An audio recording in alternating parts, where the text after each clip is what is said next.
Welcome back to the Dog Treat Diaries. Now, if you're thinking about starting a dog treat business, this episode is all about ingredients, what to use, why they work, and how to choose them sensibly when you're just starting out. You don't need complicated recipes, you need ingredients that you understand. One of the biggest mistakes I see is people choosing ingredients because they sound impressive. But when you're starting a business, every ingredient should have a clear purpose, be easy to source, be easy to explain on a label, and behave consistently in baking. I'm going to use one recipe as an example throughout this episode and in future episodes as well, and that's my peanut and banana oaties. They're vegan, they're egg free, and they're gentle on digestion and made with just 3 ingredients: oats, banana, and peanut butter that's xylitol-free. That's really important. This kind of recipe is ideal when starting out. So I use oats as your base flour. So oats are one of the best starter ingredients for dog treats. They're gentle on digestion, they're affordable and easy to buy consistently, they create structure and crunch, and they work well baked or dehydrated. You can use them as whole oats, or you can grind them and food process them to create oat flour. But once you choose one, stick to it. Switching between them changes how your dough can behave and how your biscuits come out. The second ingredient is banana, and that's our natural binder. So banana is doing a really important job in this recipe.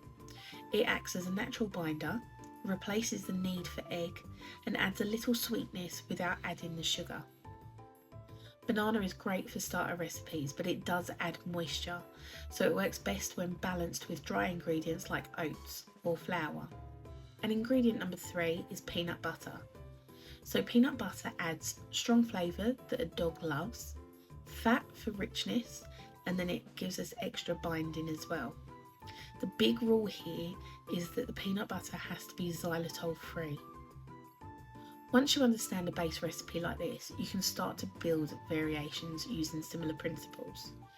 Other good starter ingredients include chickpea flour, which is a great egg replacement and it's good at binding and it's gluten free, although it does dry like cement.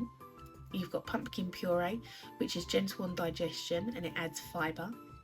Apple or unsweetened applesauce, which is light in sweetness and moisture, and then carrot, which gives texture, fibre and colour. The key is that each ingredient still has a job. It's binding, its structure, its moisture, or its flavour. When you're starting out, I would avoid too many different flours. Stick with oat flour, stick with chickpea flour. Ingredients with very short shelf lives, and anything that you can't confidently explain to a customer.